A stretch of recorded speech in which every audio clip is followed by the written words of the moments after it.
ओम सच्चिदानंद रूपाय विष्णुत्पत्त्यादिहेतवे तापत्रय विनाशाय गोविंदाय नमो नमः। ओम कृष्णाय वासुदेवाय हरये परमात्मने प्रणतक्लेशनाशाय गोविंदाय नमो नमः। नमस्कार, स्वागत है आपका आचार्य वाणी में। मैं आचार्य डॉक्टर विक्रमादित्य आपके साथ हूँ। आज का विषय हमारा है वृश्चिक राशि वालों के लिए जो सितंबर का अंतिम भाग है वो किस प्रकार का रहने के योग बना रहा है। सितंबर के अंतिम भाग में ग्रह नक्षत्रों के परिवर्तन के भी कई योग बन रहे हैं, कई विशेष योग बनते दिखाई दे रहे हैं।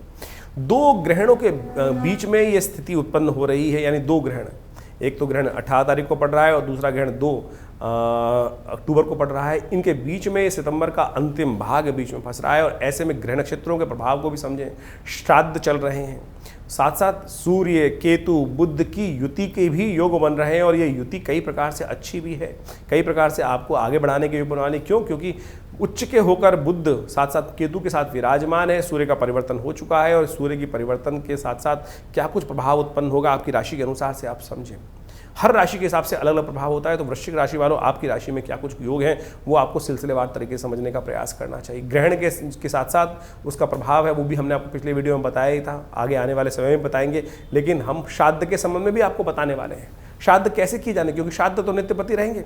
बहुत सारे लोगों के मन में भ्रांति होती कब किसका श्राद्ध कब क्या करना है, कौन सी तिथि करना है, ये भी हम सिलसिलेवार तरीके से बताएंगे। श्राद्ध का पूरा नियम भी आपके समक्ष रखेंगे। पहले आरंभ कर लेते हैं 21 सितंबर से। 21 सितंबर का दिन श्राद्ध के अनुसार से आश्विन का महीना चल रहा है, पंचांग के अनुसार से आश्विन का महीना, कृष्ण पक्ष विद्यमान है, चतुर्थी तिथि है, शनिवार का अवसर है और मेष राशि में सूर्य प्रवेश कर रहे हैं। विशेष तौर पर चंद्रमा का योग चल रहा है और चंद्रमा का ये योग जो है विशेष तौर पर थोड़ा सा आपके लिए भारी रहेगा। ऐसे में थोड़ा स्वास्थ्य का ध्यान रखना आपके लिए बहुत ज़रूरी है। थोड़ा सा एंजाइटी, अननेसेसरी की परेशानी, कोई ना कोई मनोमस्तिष्क में मन थोड़ा सा है विचलित होने के योग दिखाई देते हैं। थोड़ा मन को प्रशस्त करने की ज़रूरत है।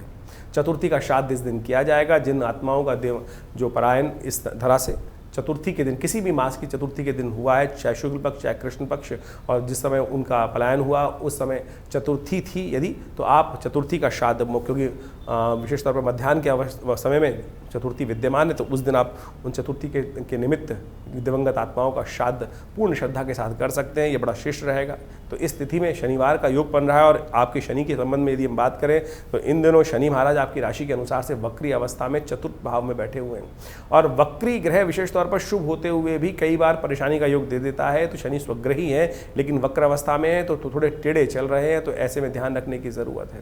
किसी ना किसी कारण से कोई ना कोई पंगा जीवन में खड़ा करते रहेंगे शनि महाराज, और चतुर्थी रिक्ता तिथि के रूप में भी है। तो ऐसे में कोशिश करें एक सुंदर उपाय करने का प्रयास करें। हनुमान जी को चूल्हा चढ़ाना आपके लिए बड़ा अच्छा उपाय रहेगा, क्योंकि हनुमान जी की कृपा से शनि महाराज के बहुत सारे दोष हर जाते हैं और शनि महाराज इन दिनों जिस प्रकार से मंगल के साथ एक विशेष योग बना रहे हैं, ये आपके लिए थोड़ा ध्यानपूर्वक जीवन चलाने का है। मंगल थोड़ा सा आपको एकाकी भाव कर रहे हैं। कुछ लोग संकुचित विचारधारा वाले व्यक्ति लोग आपको थोड़ा परेशान करने के योग बना सकते हैं, तो हनुमान जी को चूल्हा चढ़ाएं, शनि भी अनुकूल होंगे और मंगल की कृपा से भी, हनुमान जी की कृपा से भी कष्ट दूर होने के योग बन जाएंगे। यदि 22 तारीख की हम बात करें, रविवार का अवसर, पंचमी तिथि उस दिन है और चंद्रमा परिवर्तन करके वृषभ राशि में उच्च के हो जाएंगे और ये आपके लिए बड़ा अच्छा नया पुरुषार्थ को जगाने वाले होंगे। गजकेसरी योग आपकी राशि में बनकर तैयार हो जाएगा। बृहस्पति के साथ चंद्रमा सुंदर विराजित होकर 2-3 दिन के लिए आपके अंदर अदम्य उत्साह, कुछ पॉजिटिव वे काम करने का, धन का लाभ होने का योग बनता दिखाई देगा। पंचमी का श्राद्ध इस दिन किया जाएगा ग्रह नक्षत्रों के दृष्टिकोण से। ये रविवार का दिन से पंचमी का श्राद्ध यानी 22 तारीख को पंचमी का श्राद्ध करने का सुंदर अवसर है। तो ऐसे में नई शक्ति का संचार आपके अंदर होता दिखाई दे रहा है। ग्रह नक्षत्रों का परिवर्तन होने के सुंदर योग बनते दिखाई दे रहे हैं और ये आपके लिए कुछ उन्नति है। सूर्य को जल दें, पितरों के निमित्त तर्पण अवश्य करें और हो सके तो ऐसे दिन गायत्री का यज्ञ करके अपने पितरों के निमित्त सुंदर कार्य करने का प्रयास करें। ये गायत्री का यज्ञ सबसे श्रेष्ठ है। कई लोगों को भ्रांति हो गई है, बहुत सारे लोग इस बात में फंस जाते हैं कि पितरों के निमित्त पितृ गायत्री का जप करना आरंभ कर देते हैं। देखिए, पितृ गायत्री केवल उन 13 दिनों के लिए ही है कि जब उस समय में आप गायत्री का जप नहीं कर सकते हैं। पितृ गायत्री से ही समस्त कर्म कराने का निधान है। लेकिन आज बड़ी विचित्र विडंबना है कि श्राद्ध इत्यादि कर्म के बाद यानी शमशान के अंदर भी मुख्य गायत्री का हम पाठ करते हुए लोगों को देखते हैं। तो इस बात का ध्यान रखें, गायत्री तो बड़ी गुप्त है। पितृ गायत्री का जप वहाँ उचित जो लोग हैं उनको करने का प्रयास करना चाहिए। लेकिन आज समाज में जिस प्रकार की स्थिति है, लोग उस सूतक इत्यादि के विज्ञान को भी नहीं समझते, तो हमको समझते हुए कार्य करने का प्रयास करना चाहिए। पितृ गायत्री का जप इस समय नहीं, केवल दिवंगत आत्माओं की आत्म शांति के लिए गायत्री का मुख्य यज्ञ अवश्य, उनका जप कम से कम 1 माला अवश्य यज्ञ पितरों के निमित्त करें, श्राद्ध इत्यादि करें, तो वो सबसे अच्छा रहेगा। 23 तारीख की यदि हम बात करें तो सोमवार का अवसर, षष्ठी तिथि, ग्रह नक्षत्रों में परिवर्तन का योग बन रहा है। गज केसरी योग आपके लिए विद्यमान है। सुंदर रूप से आपके अंदर अच्छा मोटिवेशन रहेगा, नए विचारों से ओत प्रोत रहते दिखाई दे रहे हैं और साथ साथ एक परिवर्तन विशेष होने के योग बन रहे हैं। कन्या राशि में बुध का प्रवेश हो रहा है सुबह 10:10 पर, और ये कन्या राशि में बुध जब जाके आपके लिए लाभ के योग बनाते दिखाई देंगे। उच्च के बुध जो हैं वो केतु के साथ विराजमान होकर बहुत सुंदर रूप से आपके लिए आगे बढ़ने के योग अच्छे से बनाते दिखाई देंगे। और ये कन्या राशि में बुध जाकर आपके लिए अच्छा ही करेंगे, बहुत बढ़िया लाभ के योग बनाते दिखाई। कन्या पूजन यदि आप करें तो बहुत अच्छा रहेगा। आप अपने दिवंगत आत्माओं के निमित्त, छोटे बच्चे, गरीब बच्चे जो हैं उनके निमित्त जाकर कुछ भोजन इत्यादि का दान कुछ दिन लगातार करने का प्रयास करें। षष्ठी का श्राद्ध, छठी षष्ठी षष्ठी के दिन जिनका दिवंगत आत्माओं का आगमन हुआ उनके निमित्त इस दिन श्राद्ध करना कल्याणकारी है। सब प्रकार से शुद्ध रूप से ये तिथि विद्यमान है, तो ये आपके लिए अच्छा रहेगा। वहीं 24 तारीख की यदि हम बात करें तो मंगलवार का अवसर, सप्तमी तिथि उस दिन विराजमान है, और सप्तमी तिथि के साथ साथ मिथुन राशि में सभी चंद्रमा प्रवेश करेंगे करीब 9:49 पर। तो ये परिवर्तन का जो समय चल रहा है ये आपके लिए थोड़ा सा मंगल और चंद्रमा की युति आपके गोचर में एक साथ होकर अष्टम भाव में विराजमान रहेगी। थोड़ा सा आपके अंदर एकाकी भाव उत्पन्न करने के योग बना सकती है, थोड़ा सा अहम भी उत्पन्न कर सकती है, लेकिन एक बहुत सुंदर रास्ता दे रही है। थोड़ा मनोमस्तिष्क तो बंधन में रहता दिखाई देगा कि थोड़ा सा खुलकर काम करने में दिक्कत आने के योग बन सकते हैं, लेकिन बड़े लोग से संपर्क साधना, बड़े विशाल हृदय वाले, बड़े लोग का मतलब ये नहीं कि बड़े ऊंचे पद पर बैठा हुआ, जिसका विशाल हृदय है, संकुचित विचारधारा, नैरो माइंडेड व्यक्ति जो है वो नुकसान दे सकते हैं। तो ऐसे में ध्यान रखिएगा, दुर्जन लोग हैं आपको नुकसान पहुंचाने का कार्य कर सकते हैं। विश्वास करने की बात जो है मनोमस्तिष्क में कुछ ज़्यादा रहेगी, छोटी छोटी बातों पर लोगों पर विश्वास कर लेंगे, और जहाँ विश्वास किया वहाँ अविश्वास उत्पन्न करने का, धोखा उत्पन्न करने का योग भी बन सकता है। हनुमान जी कृपा करें, शक्ति दें हनुमान जी आपको, हनुमान चालीसा का पाठ करें, यह आपके लिए बहुत अच्छा रहेगा। श्रद्धा के साथ अष्टमी का श्राद्ध इस दिन है, तो अष्टमी के निमित्त जिनका जो सप्तमी का श्राद्ध रहेगा, हम 24 तारीख की बात करें, 24 तारीख को सप्तमी का श्राद्ध रहेगा। और सप्तमी का श्राद्ध जिस दिन सप्तमी के जो दिवंगत हैं, जो गए हैं सप्तमी के दिन, उस दिन उनका श्राद्ध मध्याह्न तक व्याप्त रहे, व्यापनी सप्तमी है तो उस दिन कर सकते हैं आप। 25 तारीख यदि हम बात करें तो बुधवार का अवसर, अष्टमी तिथि और अष्टमी का श्राद्ध इस दिन रहेगा। ग्रह नक्षत्रों के दृष्टिकोण से थोड़ा सा आपको अपने आप को मोटिवेट करना पड़ेगा।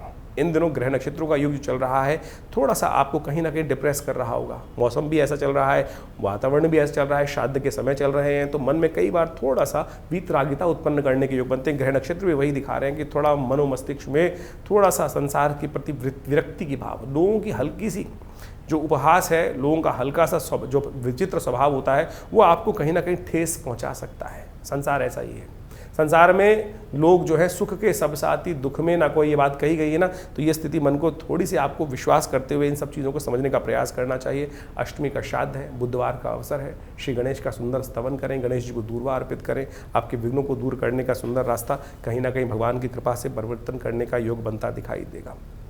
26 तारीख की यदि हम बात करें तो उस दिन नवमी तिथि है, बृहस्पतिवार का अवसर है, नवमी का श्राद्ध उस दिन किया जाएगा। यदि किसी व्यक्ति का, हमें ऐसा भान हो कि कोई स्त्री हैं और सौभाग्यवती हैं उनके, लेकिन उनकी तिथि का संशय है, तब कैसे किया जाना चाहिए, तिथि पता नहीं कब गए, कौन सी तिथि में गए, बहुत सारे पूर्वज ऐसे होते हैं जिनका हमें पता ही नहीं होती तिथि। तो सौभाग्यवती स्थिति जो स्त्रियां जो भी विशेष तौर पर सुहाग रहते हुए उनका शरीर पूरा हुआ है, तो उस दिन यानी नवमी के दिन उनका श्राद्ध किया जा सकता है। ये शास्त्र में वर्णित है, तो अवश्य इस दिन उनके निमित्त श्राद्ध भी आप कर सकते हैं, ये शास्त्र के अनुसार से। परिवर्तन का समय है, कर्क राशि में चंद्रमा प्रवेश करेंगे और ये आपके अंदर धर्म का उदय करते दिखाई देंगे। सुबह सुबह थोड़ी भारी हो सकता है, लेकिन शाम को होते होते मन में कहीं ना कहीं कोई नई किरण धर्म की तरफ से, अध्यात्म की तरफ से, भगवान की कृपा से, साधुओं की कृपा से, संत की कृपा से कुछ ना कुछ मिलता दिखाई देगा। ये ग्रह योग दिखा रहे हैं, और आने वाले 2-3 दिनों में अच्छा सा मनोमस्तिष्क में धर्म के प्रति रुझान बढ़ता दिखाई देने के योग भी आपकी राशि में बनते दिखाई दे रहे हैं। पीली चीज़ों का दान जो भी कर रहे हैं, तर्पण अवश्य करिएगा। अपने पितरों के निमित्त श्राद्ध चल रहे हैं, इस बात का ध्यान रखें, तो अवश्य तर्पण इत्यादि करने का प्रयास करें तो अच्छा रहेगा, और पितरों से ऋण से निवृत्ति का योग बन सकता है। पीली चीज़ों का दान आपकी राशि के अनुसार से सबसे अच्छा रहेगा। यदि 27 तारीख की हम बात करें तो शुक्रवार का अवसर है, दशमी तिथि है, और दशमी का श्राद्ध इस दिन विशेष तौर पर शास्त्र के अनुसार से प्रमाणित किया गया, मध्याह्न में शुद्ध रूप से दशमी व्याप्त होगी। जो दशमी तिथि के दिन जिनका दिवंगत आत्माओं का गंतव्य हुआ है, उस दिन उनके निमित्त श्राद्ध करके सुंदर रूप से पितृ ऋण से निवृत्ति का योग आप बना सकते हैं। इसके साथ साथ यदि हम बात करें ग्रह नक्षत्रों की, तो वो योग दिखाते हैं कि आपके अंदर धर्म का भाव उदय होता दिखाई दे रहा है। लेकिन ध्यान रखिएगा, दुर्जन धर्मात्मा व्यक्तियों को ही परेशान करने के योग बनाते हैं। आपके अंदर धर्म दिखाई, गलत चीज़ें आपको दिखाई नहीं देंगी।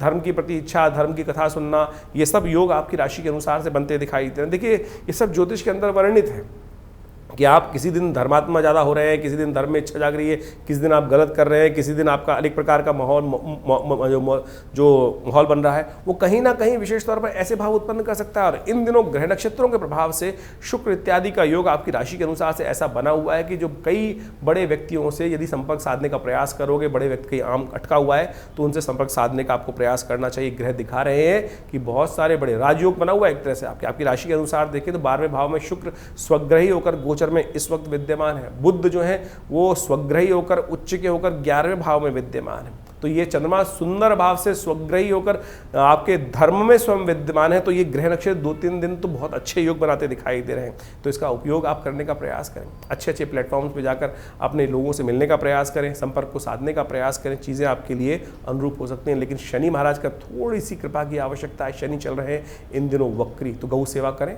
सबसे अच्छा काम है। गौ के अंदर समस्त देवताओं का वास होता है और वैसे भी श्राद्ध चल रहे हैं।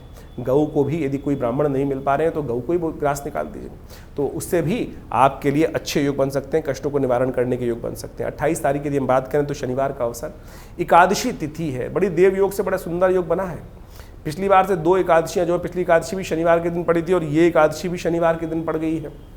यानी आश्विन मास के कृष्ण पक्ष की जो एकादशी है वो भी शनिवार को पड़ रही है। शनि महाराज इन दिनों वक्री चल रहे हैं, तो शनि को मनाने के लिए भी सुंदर स्थिति है। थोड़े से तिल लेकर पीपल पर अर्पित करने का प्रयास करें। शनि को मनाएं, सदा सुख पाएं। शनि के निमित्त विशेष तौर पर बड़ा सुंदर रहेगा, कोई भिक्षुक हो उसको भोजन करा दीजिए, गरीबों को भोजन करा दीजिए, दिव्यांग जहाँ स्थान हो वहाँ जाके भोजन कराने की व्यवस्था बनाएं। एक तो पितरों के निमित्त तर्पण का भी सुंदर रास्ता बनेगा, पितृ भी शांत होंगे और अपने हाथ से कुछ न कुछ पुण्य कार्य भी हो जाएगा। ये बड़ा सुंदर है, तो उसको अवश्य तिथि का लाभ लेते हुए आपको कार्य करने का प्रयास करना चाहिए।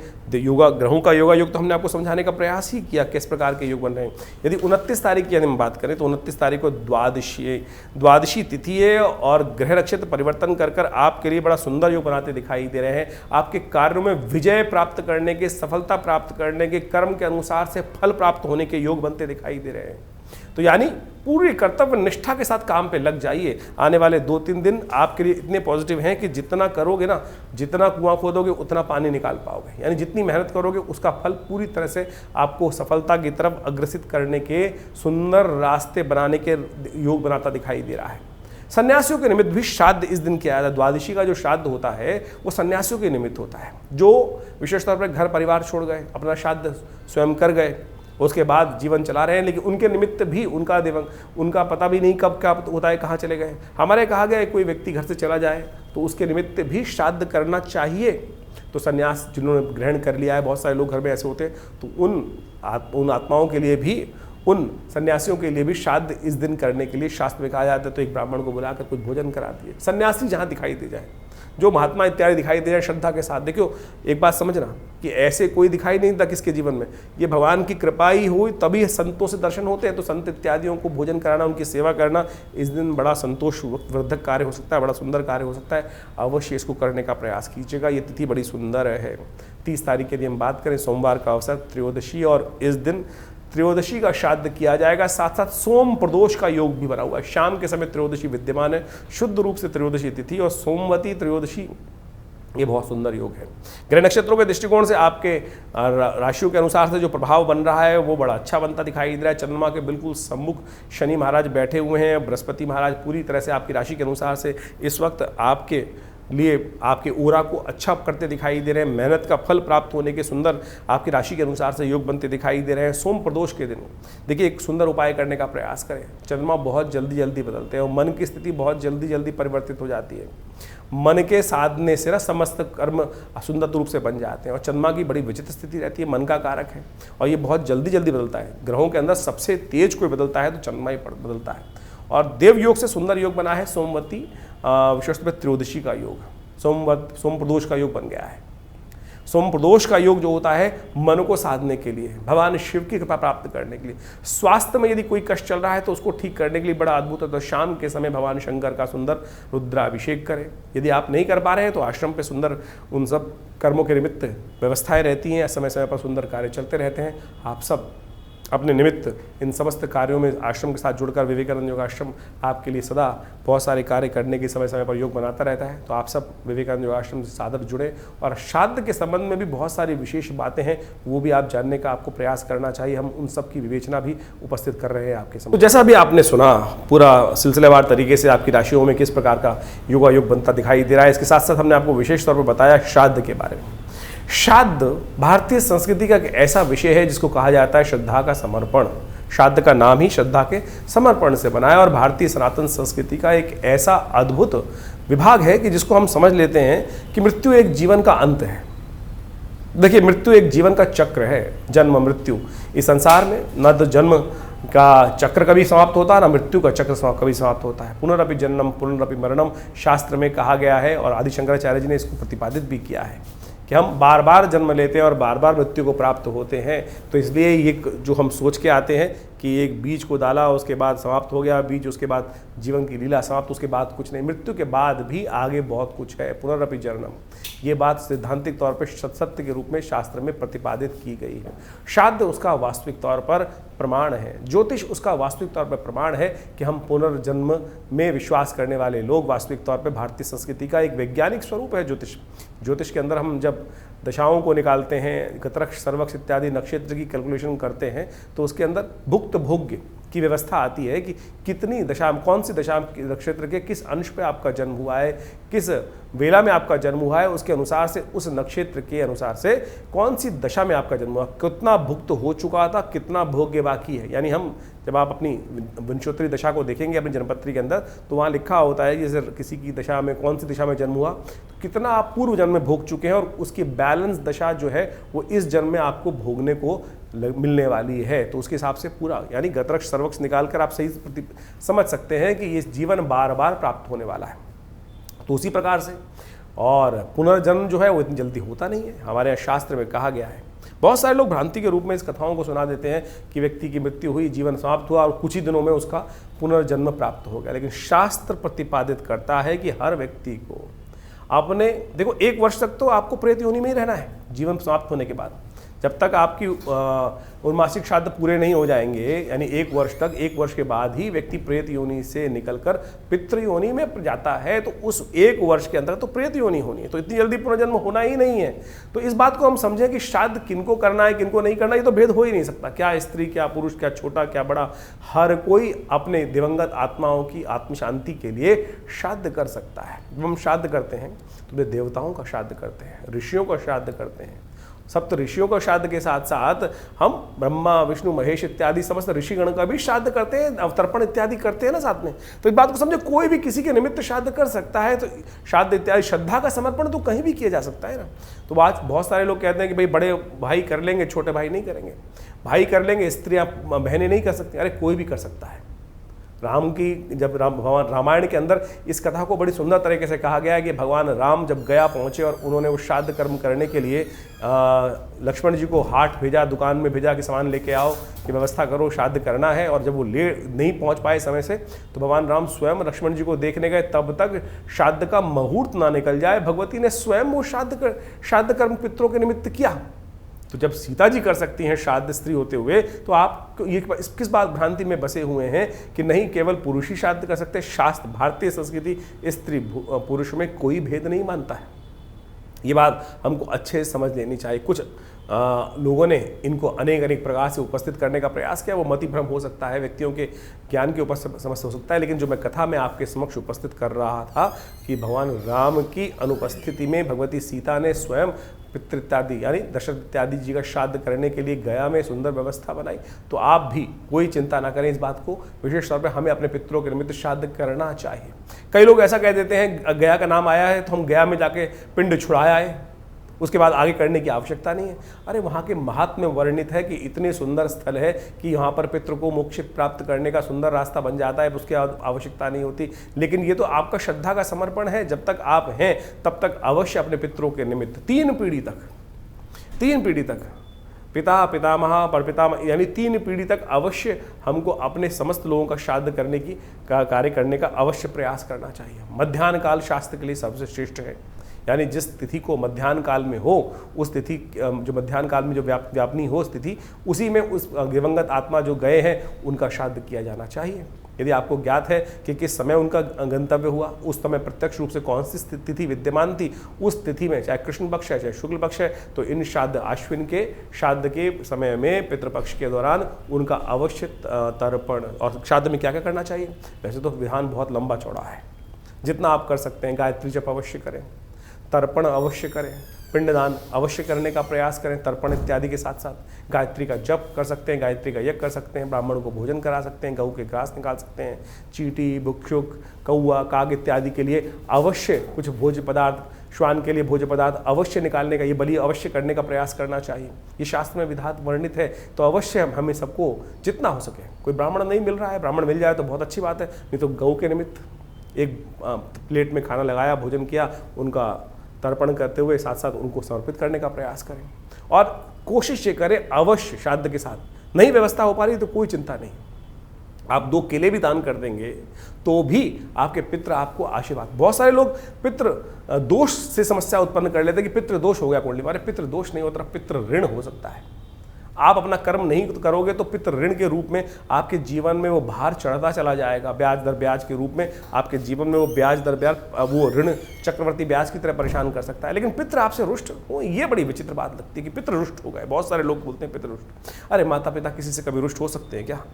ये सोचें कैसी विडंबना हमने डाल दी कि पितृ, लोग कह देते हैं ज्योतिषी जन्मपत्री दिखाने के पास गए और उसने भ्रांति मन में उत्पन्न कर दी कि आपके तो पितृ रुष्ट हैं। अरे पिता, माता पिता किसी से रुष्ट नहीं होते, आप उनका उपहास भी कर दो तब भी वो तो, लेकिन दोष है, वो इस प्रकार का दोष है कि वो आपको प्रकृति माफ नहीं करती। आपको पितृ आपके रुष्ट होना, लेकिन प्रकृति आपको उस जो आपने गलत कर्तव्य किया है वो ऋण, वो भार आपके ऊपर अवश्य चढ़ जाएगा, वो आपको ध्यान रखना चाहिए। तो ये बात प्रकृति के दत्त है। तो आप एक बात ऐसे समझे कि कोई पिता, किसी व्यक्ति ने, बालक ने पिता का उपहास भी कर दिया, शायद पिता उनको माफ कर देंगे, लेकिन वो प्रकृति जो है, वो कर्म का सिद्धांत जो है, वो आपके ऊपर भार के रूप में विद्यमान हो जाएगा। उससे हमें समझना चाहिए। एक छोटा बच्चा यदि पिता के ऊपर खेल रहा हो, पिताजी के ऊपर कुछ विष्टाबित कर देगा, तो क्या पिता रुष्ट हो जाते हैं? माता पिता तो रुष्ट बिल्कुल होते ही नहीं कभी। जब प्रत्यक्ष नहीं हुए तो अप्रत्यक्ष रूप में जाकर हाँ दुखी जरूर होते हैं। घर में उत्सव चल रहा है, आपने गाना बाना सब कुछ किया, सब कुछ करा, लेकिन अपने पितरों के निमित्त कुछ एक थाली निकाली ही नहीं, उनको याद ही नहीं किया। अरे जिनके बिना हम जी नहीं पाते थे, जिनके बिना हम चल नहीं पाते थे, उनको इतनी विस्मृति हमने भुला दी कि हम उनको भूल जाते हैं। तो हमारे यहाँ भारतीय संस्कृति परंपरा है कि सबसे पहली थाली उनको, उनके पितृ के निमित्त निकाल कर, मिन्स कर और किसी गरीब व्यक्ति को दे दिया। इतना ही तो करना है खाली, और कुछ नहीं तो जल दे दीजिए भाई।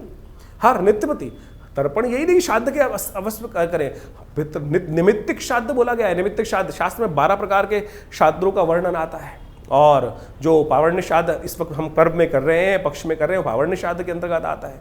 और पावर्ण्य श्राद्ध के साथ साथ और ये समझे कि हम सब नैमित्तिक श्राद्ध भी तो करते हैं। नित्य प्रति श्राद्ध करना चाहिए, नित्य प्रति तर्पण करना चाहिए, नित्य प्रति जल देना चाहिए। जैसे सूर्य को जल देते हैं, उसी प्रकार से अपने पितरों का ध्यान करते हुए ये देव तीर्थ है, आगे वाली उंगलियां ये पितृ तीर्थ है। अंगूठे और पहली उंगली के बीच का जो तीर्थ है, यहाँ 1 लोटा जल लेकर तर्पयन्ताम तस्यै सुधा तस्यै सुधा तस्यै सुधा। यदि स्त्री है तो तस्मै सुधा और पुरुष है तो तस्मै सुधा तस्मै सुधा तस्मै सुधा। ये 2 देवियों का प्रादुर्भाव किया गया है ब्रह्मा जी के द्वारा। स्वाहा नाम की देवी यज्ञ की आहुति देवता तक पहुंचाती हैं, और स्वधा नाम की देवी आपके द्वारा अर्पित किया गया जो जल इत्यादि है, भोज्य पदार्थ इत्यादि हैं, वो आपके पितरों के तक पहुंचाती हैं। तो इसको अवश्य करने का प्रयास करना चाहिए। हमने विवेकानंद योगाश्रम के में एक विशेष व्यवस्था करी है कि इन पितृपक्ष के दौरान में यदि आप घर में किसी कारण से नहीं कर पा रहे हैं या कर पा रहे हैं, पूर्ण विधि नहीं हो पा रही है, गायत्री यज्ञ नहीं हो पा रहा है, तो हम आश्रम से संपर्क साध सकते हैं। आश्रम में पूर्ण व्यवस्था है, पूरा दिन यज्ञ की सुंदर व्यवस्था रहती है। नित्य प्रति 8 घंटे यज्ञ किया जाता है। तो अपने पितरों के निमित्त गायत्री का यज्ञ, तर्पण, ब्राह्मण भोजन इत्यादि समस्त प्रकार से करने की व्यवस्था रहेगी। आप अपने यदि किसी कारण से नहीं हो पा रहा है तो विवेकानंद योगाश्रम से फोन संपर्क साधकर आप अपने समस्त पितरों के निमित्त तर्पण इत्यादि, ब्राह्मण भोजन इत्यादि, गायत्री यज्ञ इत्यादि की सुंदर व्यवस्था, गौ ग्रास की सुंदर व्यवस्था करने के लिए सुंदर आश्रम संपर्क साध सकते हैं। आश्रम में गौशाला भी है, सब कुछ व्यवस्था पूर्ण विधि के साथ की जाएगी। तो आप सब इन सब श्राद्धों में ऐसा ना करें कि हम सब लोग केवल ये परिपाटी भूल जाते हैं। बहुत सारे लोग तो क्या है, नई गाड़ी नहीं खरीदेंगे, नए वस्त्र नहीं खरीदेंगे, नया कुछ और समस्याओं कर देते, इतना करके बस छोड़ देते हैं। अरे ये सब तो बहुत भौतिक चीज़ें हैं। मुझे बताइए, आपके नए वस्त्र खरीदने से आपके पितृ रुष्ट होंगे या आप प्रसन्न होंगे? आपके पिता माता पिता आपकी तरक्की को देखकर, आपकी नई गाड़ी को देखकर अरे प्रसन्न ही होंगे भाई। ये कहाँ से व्यवस्था चल गई कि केवल गाड़ी नहीं खरीदना, चाँद चल रहे हैं गाड़ी नहीं खरीदेंगे, और फिर नई जनरेशन आती है उनको आप समझा नहीं पाते हैं। तो समझे ये चीज़ नहीं है। वासना युक्त जीवन, हमको ये बात ध्यान रखनी है कि वासना युक्त जीवन में नहीं, संयमित जीवन जीते हुए, उनको भी याद, उनका श्रद्धा का समर्पण करते हुए हम अपनी आपके सुंदर सौंदर्य जीवन से, आपके आगे बढ़ते हुए जीवन को देखकर आपके प्रति कतई आपसे अप्रसन्न नहीं हो सकते, दुखी नहीं हो सकते। इन सब भ्रांतियों को हटाने का प्रयास करें। आप नए वस्त्र घर में लाएंगे तो अपने पिता के निमित्त भी कुछ लेके आइए ना। हमारे एक मिलने वाले थे, उनकी मृत्यु हो गई और उन्होंने स्वयं आके कहा कि वो जब चले गए तो पंडित जी के लिए कपड़े लाने थे उनको, उनकी श्राद्ध कर्म के दिन। तो वो जो स्त्री थी थोड़े हल्की क्वालिटी के कपड़े ले आई। जब वो पंडित जी को दे रही थी तो उसके बाद ऐसा हुआ कि वो दिवंगत आत्मा ने आकर स्वयं बोला, क्या मैं इतना पैसा समृद्धि छोड़ के गया था, क्या मेरे निमित्त तुम अच्छे वस्त्र भी दान नहीं कर सकते? यही ऐसी ही कथा रामायण में मिलती है। कहा जाता है कि भगवान राम जब अपने पिता के श्राद्ध करते हुए ब्राह्मण भोजन करा रहे थे तो भगवती को उन्होंने बाहर बुलाया। वनवास की स्थिति थी, भगवती नहीं आई बाहर, तो भगवान राम ने ब्राह्मण जी को भोजन कराने के बाद उसके बाद उनसे पूछा भगवती से कि आपको बुलाया, आप आई नहीं? बोले जब आप भोजन करा रहे थे तो मैं साक्षात देख रही थी कि यहाँ पर स्वयं हमारे पितृ उसी रूप में विद्यमान हैं और उनको भोजन करा रहे हैं आप। तो मैं उनको इस अपनी सन्यासी अवस्था में बाहर आकर, सन्यासी वल्कल वस्त्र धारण करे हुए इस अवस्था में आकर उनको दुखी नहीं करना चाहती थी। तो सोचे ये साक्षात इतनी सुंदर कथा शास्त्र में वर्णित है कि हम जो ब्राह्मण को भोजन करा रहे हैं वो साक्षात वही है कि पितृ हमारे घर आकर उसको ग्रहण कर रहे हैं। ये है श्रद्धा का समर्पण। आप ये सोच के बैठे ब्राह्मण भोजन करा रहे, टाइम बार बार देखे जा रहे हैं, कब जाएंगे पंडित जी, कब कितना खाएंगे, कितनी रोटी खाएंगे। ये स्थिति मन में ना रखें। श्रद्धा का समर्पण पूर्ण श्रद्धा के साथ सोचें। आपकी जब पितृ ऋण चढ़ता है ना, जब नहीं आप निवृत्त होते हैं तो कितना भार, जीवन में चलते चलते व्यवसाय में कष्ट, कुछ ना कुछ चलते हुए जलती हुई गाड़ी रुक जाती है, अनेक प्रकार की जो समस्याएं जीवन में उत्पन्न हो जाती है, समझ में ना आ रहा हो तो कहीं ना कहीं सोचना, क्या आपने पितृ ऋण से निवृत्ति का मार्ग सोचा है? ये श्राद्ध जो है, ये वर्ष में जो 16 दिन का दिन आते हैं, ये इसीलिए है कि अपने पितरों को याद रखो। वैसे तो नित्य प्रति करना चाहिए। तो आप इस विज्ञान को, इस अध्याय को सही रूप से समझने का प्रयास करें। हमारा इस चैनल के माध्यम से इन सब विज्ञानों को आपके समक्ष उपस्थित करने का ही एक प्रयास है। और विवेकानंद योग आश्रम इन समस्त कर्मों में आपके साथ रहता है। भी आने वाले दिनों में बड़े विशेष तौर पर नवरात्र आने वाले हैं और नवरात्रों में भी बहुत विशाल यज्ञ माँ भगवती के सानिध्य में वहाँ रहेगा, उसमें भी आप जुड़िएगा। धन्यवाद, नमस्कार।